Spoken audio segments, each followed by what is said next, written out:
Na escuridão, as máscaras caem e a farsa religiosa não resiste à luz da verdade. Nesse corte da live da Aline Câmara, a gente traz um nome que incomoda muita gente: Jason Ferrer. Um ex-pastor evangélico que dedicou mais de 20 anos à fé, mas que decidiu rasgar o véu da mentira e se assumir como ateu. Hoje, Ferrer é escritor, palestrante e criador de conteúdo no canal Além da Fé, onde desmonta ponto por ponto as ilusões da religião e expõe os bastidores que muitos líderes preferem esconder. Ele é autor do livro Por que Jesus Mentiu sobre sua segunda vinda, e já prepara seu novo trabalho, A Psicopatia do Deus de Israel. Um homem que saiu de dentro do sistema religioso para revelar como ele realmente funciona. Isso aqui é só o começo. Vão vir muito mais cortes dessa live da Aline Câmara e de outras também, sempre aqui no Rebelião Ateísta, o canal que não passa pano, que não tem medo de cutucar onde dói e que coloca a religião exatamente no cantinho onde ela sempre deveria estar, bem longe da razão e da vida real. Sem mais delongas, bora pro vídeo. Vai compartilhando aí a live, gente. Essa live é uma das lives mais importantes aqui do canal, sem sombra de dúvidas. Jason trazendo muito conhecimento, muita desconstrução na nossa mente, muito entendimento a respeito de coisas que muitas vezes a gente questiona, mas a gente não tem as respostas. Principalmente quem está no início da jornada de desconstrução, quem acabou de sair da igreja, quem acabou de sair da religião e ainda está meio perdido. Eu sei que tem muitas pessoas que me seguem, que estão nesse processo, bem no comecinho, e eu sei o quanto é difícil quando a gente se vê nesse momento sozinhos, né? Aquele segundo processo de traumas religiosos, a gente passa pelo primeiro processo, onde a gente passa por aquela imposição de medo, imposição de culpa, imposição de vergonha, de dependência emocional, e a gente fica sobrecarregado com tudo aquilo e a gente vai carregando traumas. E aí quando a gente toma a coragem e a decisão de sair, o que acontece? A gente se vê sozinho, porque as pessoas nos viram as costas, a gente agora se torna o desviado, a pessoa que não se deve andar, porque agora a gente faz parte do mundo, ou quando as pessoas se aproximam de nós, é sempre para dizer que a gente precisa voltar para os caminhos de Deus, senão a gente vai ser castigado, vai ficar em cima de uma cama, e alguma coisa de muito ruim vai acontecer para que a gente volte, mas essas pessoas nunca mais olham para a gente do mesmo jeito. E a gente muitas vezes não tem com quem conversar, não tem com quem tirar as nossas dúvidas, não tem nem onde buscar, porque igual o Jason disse, né? Ele cresceu no evangelho, assim como eu cresci no evangelho. Então a gente não faz ideia, a gente cresce dentro de uma bolha. A gente lê os mesmos livros, isso quando há outros livros que a gente lê, a gente, né? O princípio ali é a Bíblia. E muitas vezes a gente nem lê a Bíblia, a gente ouve os líderes lendo pra gente. Mas quando a gente tem acesso a outras literaturas, a gente sempre tá ali dentro da bolha, lendo livros que são religiosos, reforçando a crença, reforçando os dogmas da nossa mente. Então, esse momento aqui é extremamente importante para você que está passando por esse processo e para você que já passou, mas que ainda precisa ter mais um pouco desse conhecimento, porque é sim muito, muito importante a gente passar por esse processo de desconstrução. Então fala pra gente aí, Jason, conta aí mais um pouquinho pra gente como foi que veio essa ideia de escrever sobre esse livro, por que Jesus mentiu sobre sua segunda vinda e o porquê que isso é tão importante nesse processo. Porque é o seguinte, Aline, é impossível uma pessoa continuar a mesma depois quando ela percebe que Jesus, o personagem principal do Novo Testamento, ele é levado ao erro. Então eu fiz uma análise psicológica primeiro de Jesus, porque eu comecei a ler uma obra, aliás, são 5 volumes, do Augusto Cury. Ainda antes, no meu tempo de crente, eu passava a ler a obra de um ex-ateu, Augusto Cury, que passou a defender um livro chamado Mestre dos Mestres, Mestre da Sensibilidade, Mestre do Amor, Mestre disso. Então, quando eu comecei a perceber e a fazer uma crítica em cima desse personagem, lendo a narrativa, né, do Novo Testamento, o texto do Novo Testamento, eu percebi que não era nada daquilo, mas que nós estávamos diante de um perturbado, infelizmente, dói, mas é uma pessoa que não tinha um equilíbrio emocional estável, né? Um camarada que se imaginava, se julgava rei, e não qualquer rei, mas um rei que tinha sob o seu comando não apenas alguns anjos, mas toda a hierarquia angelical dos céus, e ele disse que ele estava no início de todas as coisas, quer dizer, o universo, tudo o que existe, dos buracos negros, né? Das constelações, das galáxias, que não são poucas. Esse cara disse que ele estava no início, no princípio da criação, com o próprio Deus. Então, quer dizer, é de uma megalomania espantosa uma coisa dessa. Então, quando a gente passa a analisar Jesus de forma fria, né, você começa a perceber que, de fato, nós estamos diante de um megalomaníaco. Alguém em surtos, alguém com problemas psicológicos terríveis e que precisava, de fato, de verdade, de um tratamento psicológico. Mas, antigamente, isso era quase inexistente. Agora, o que Jesus faz? Ele junta alguns adolescentes de 13, 14, 15 anos de idade. O mais velho, Pedro, com aproximadamente ali os seus 20, 19 anos de idade, 18. O mais velho, talvez. E ele ludibria esses meninos no afã da sua psicologia, garotos vulneráveis. Eu estou falando isso conforme a narrativa, né? O texto, conforme o texto está dizendo.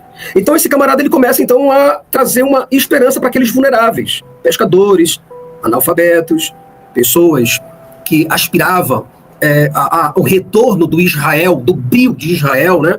E libertar Israel daquela escravidão, daquela situação miserável e constrangedora, como também humilhante, em que o povo hebreu vivia há 2000 anos, sob o regime de Roma. Então aquele homem passa então a enfeitiçar a cabeça daqueles jovens, dizendo que haveria um retorno. Então ele conversa diretamente com aqueles 12 adolescentes, com aqueles 12 jovens, Aline. E essa conversa é uma conversa direta. Jesus não está mandando um recado para o futuro. Então, quando eu comecei a perceber que a ligação, por exemplo, era Jesus conversando com pessoas. Quem eram? Os 12. Qual o sentido disso? Qual o objetivo? Quem ouviu? Para quem era a mensagem dele? Questões de hermenêutica, de exegese básica, né? E aí eu percebi que a interpretação convencional, ela estava completamente errada. Não tinha sentido, Jesus não estava falando conosco. E Jesus falou três coisas muitíssimamente importantes. Primeiro, ele falou que voltaria, mas que voltaria dos céus. Segundo, ele falou que a vinda dele, Aline, seria literal, corporal, visível, onde todo olho viria, onde todo joelho se dobraria perante ele. E, em terceiro, ele falou que a volta dele, agora essa é a mais importante, se daria no tempo de vida dos seus apóstolos. Então quer dizer, Jesus disse que voltaria, mas de onde? Dos céus. Falou que a vinda dele seria corporal, seria literal, visível, e que a volta dele se daria no tempo de vida dos apóstolos, e que não passaria aquela geração sem que todas as coisas acontecessem. Então, peraí, tem alguma coisa aí. E aí, quando eu fui analisar, como um espectador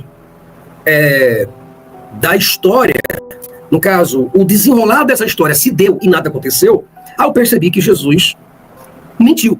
Mas para isso eu fui estudar algumas correntes. A corrente futurista, a corrente idealista, a corrente historicista. Fui estudar o preterismo para poder entender como se deu a realização ou cumprimento dessas promessas. E o que aconteceu? Nenhum deles, nenhuma das correntes, guiadas todas, opostas, antagônicas e cheias do Espírito Santo ao mesmo tempo. Antagônicas e cheias do Espírito Santo. Nenhuma delas conseguiram entender ou dar uma interpretação que fosse satisfatório. Aí o que aconteceu? Eu percebi, falei, não, tem alguma coisa errada. Jesus mentiu. Porque ele falou em Atos dos Apóstolos o seguinte, ele disse em Atos dos Apóstolos, capítulo 1, ele falou, assim como vistes subir. Então, Jesus voltaria, pessoal, da mesma forma como o viste subir. Mas como é que Jesus subiu? De forma invisível ou visível? Aí essa é a questão. Jesus subiu aos céus de modo visível. Apocalipse capítulo 1, versículo 7, diz que todo olho o verá. Mateus 24, 27, fala que Jesus virá como um relâmpago. E Jesus ele diz coisas tão superlativas, tão poderosas, tão extraordinárias, Aline, que ele fala que o sol escurecerá, a lua não dará a sua luz, e as estrelas cairão dos céus. E toda a interpretação que é feita em cima desses textos, ela cai por terra. Porque Jesus estava falando de questões físicas astronômicas. Jesus fala de sol como hélio. Ele não está falando de um imperador, ou não está falando de questões figuradas ou simbólicas. Ele está falando de uma realidade, de terremotos que acontecerão, de fome, de pestes, de pandemias e epidemias, coisas físicas. Ele não está falando nada de espiritual. Mas espera, calma. Quando foi que o sol se apagou? Quando foi que a lua não deu a sua luz? E quando foi que as estrelas caíram? Então, quer dizer, Jesus acreditava em terra plana. Ele acreditava como Aristóteles acreditava. Jesus acreditava em céus, em domo, em firmamento, onde as estrelas, onde o sol estava próximo de nós, a lua também, e as estrelas estavam pregadas. E que o que Jesus acreditava e que ele não sabia, na verdade, olha a tamanha ignorância de um homem que estava na criação do universo. Ele acreditava que as estrelas eram como figos, onde você balançava, ou uvas, onde você balançava e elas caíam na terra. Jesus não entendia a refração, uma coisa simples da física moderna. E ele não sabia que quanto mais distante um objeto, menor ele fica. É refração pura. E Jesus não conhecia isso, coitado. E eu comecei então a pensar, cara, estamos diante de um elemento comum aos seus dias. Um cara que bebeu das mesmas fontes intelectuais que todos daquela época bebiam. E que teve um surto. O cara surtou, ele está com um problema aqui. E eu comecei a fazer essa leitura dessa forma. E aí ele fala que, olha, a minha volta vai ser de tal forma, Aline, ela vai ser tão literal, ela vai ser tão corporal, que ela vai ser como Sodoma e Gomorra, aonde casavam, se davam-se em casamento, até que do céu veio fogo. Então, quer dizer, ele estava falando fogo, que para ele era literal, que aconteceu de fato em Sodoma e Gomorra. Aí depois ele diz, olha, mas espera, lembre-se de Noé. Aí ele está falando agora, lembra-te de Noé. Porque assim como foi nos dias de Noé, assim também será a volta do Filho do Homem. Mas espera, o que aconteceu com Noé? Noé foi um pregador. Então Jesus era aquele pregador. Então ele tinha uma arca. A arca é o Evangelho. E Noé fechou as portas. Jesus agora está vindo. Então ele faz esse paralelo. E ele diz que a volta dele vai ser daquela forma. Agora, pior de tudo é que todas essas coisas aconteceriam diante dos olhos, dos ouvidos e da pele dos seus discípulos. Que não é uma igreja do futuro de 2000 anos depois. É os próprios discípulos. Agora, por que os discípulos? Porque a preocupação com os discípulos, Aline. Porque Jesus estava o tempo todo pedindo para os discípulos perseverarem, orarem, vigiarem, para que o plano pudesse dar certo. E qual era o plano? O plano era Jesus voltar, criar 12 ministérios, aonde os 12 discípulos se sentariam em cadeiras reais e junto com o rei, eles julgariam as 12 tribos de Israel. Agora, vamos lá. A preocupação de Jesus, repetindo aqui agora, era fortalecer a fé dos apóstolos, dos 12. Não é 13, não são 13. Não são 11, somente os 12. Porque ele estava pensando em algo maior politicamente. Jesus estava pensando que esses 12 apóstolos, eles seriam ministros para julgar as 12 tribos de Israel. E aquelas pessoas, aqueles adolescentes, brilharam os olhos. Tanto que a mãe de um deles, Tiago, falou, mestre, mestre, por favor, posso falar com o senhor um minuto? Aí ele falou, diga, mulher, o que queres? O senhor promete que quando o senhor vier, o meu filho se sentará pertinho do senhor. Aí Jesus falou, não te incomoda com uma coisa dessa, cara. Eu vou dar cadeira aí para eles todos. Fica tranquilo, relaxa quanto a isso. E os discípulos acreditaram porque tudo aquilo era ufânico demais. Era nacionalista demais. Né? O nacionalismo divino. O reino dos céus estava pronto para vir. E Jesus diz, olha, vocês vão sofrer. Vocês vão padecer. Vão passar por grandes dificuldades. Mas, cara, faz o seguinte. Antes que vocês percorram as cidades de Israel, eu voltarei. O Filho do Homem virá. Antes. Entenda bem isso. É preciso que as pessoas que estejam me ouvindo agora entendam isso. Mateus capítulo 10, versículo 23. Está claro. Jesus está deixando claro. Fala, olha, vocês serão atribulados. É só ler Mateus 10. Lê Mateus 10 completo. Vocês serão atribulados, afligidos, perseguidos. Mas se vocês forem atacados, se vocês receberem bofetadas, se vocês forem perseguidos, né? Se acontecerem alguma coisa com vocês, entendam, vocês não acabarão de percorrer as cidades de Israel, sem que antes venha o quê? O Filho do Homem. Aí eu pensei e falei, Aline, olha isso, cara. Pera, tem E você estava na igreja ainda? Esses questionamentos iniciais? Ainda, pregando ainda. Pregando. Aí quando agora eu fui falar da volta de Jesus, e eu falei sobre Mateus 10, 23, aí eu falei, cara, peraí, calma aí. O que está acontecendo de errado com a minha pregação? Tem alguma coisa errada ali. Jesus falou que voltaria. Aí eu comecei a ler os teólogos, os doutrinadores da fé, os apologistas, os maiores, né? Católicos, como também protestantes, de diversas áreas. E eles diziam, sabe o que, Aline, sobre esse versículo? Acredita você ou não, cara? Eles diziam que esse versículo aqui se refere a uma reunião que Jesus teria com eles após a pregação do evangelho. No caso, eles sairiam na sexta-feira para pregar, e quando fosse na segunda, Jesus os encontraria em determinado local. Você está entendendo? É um malabarismo, né? Sem que antes venha o Filho do Homem. Aí eu peguei essa mensagem e falei, não é possível. Aí fui para Matthew Henry, para poder saber. Eu falei, não, eu preciso de um comentarista bíblico bom, cara bom. E aí eu percebi, cara, que aqueles caras estavam em puro malabarismo, eles estavam sendo malandros na exegese e não querendo que eu conhecesse o que o texto estava gritando para me dizer. Aí depois eu fui ler Mateus capítulo 16, versículo 28, Aline. Esse é destruidor. Porque Jesus fala assim, alguns não morrerão. Mas, peraí, Aline, alguns não morrerão antes de verem o Filho do Homem vir. Mas peraí, eles verão o quê? Uma vinda. É uma vinda. Aí Jesus diz assim, eu vou ler para o que os amigos que estão agora, os telespectadores, para que vocês possam ter uma ideia da profundidade desse texto.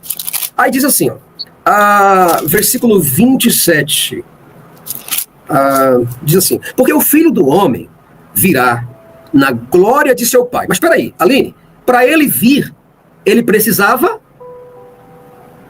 ir. E Jesus não tinha ido para lugar nenhum. Então, se ele virá, eu digo, gente, fica tranquilo que a Aline vai vir. Mas para ela vir, ela não pode estar aqui. E para ela vir, ela precisa ter ido, ou estar em algum lugar diferente deste.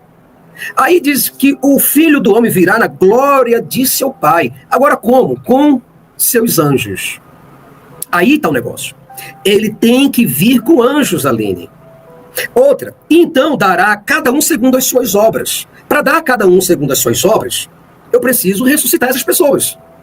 Nós temos aqui, então, ressurreição geral de mortos.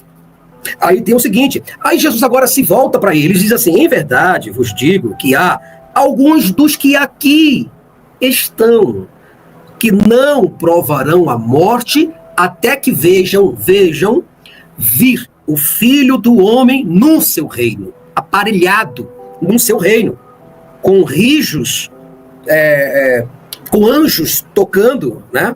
Como todo rei se apresentava naquela época. Aí eu falei, cara, peraí, tem alguma coisa mais uma vez errada. Porque Jesus fala, alguns dos que aqui estão. Eu não estava lá.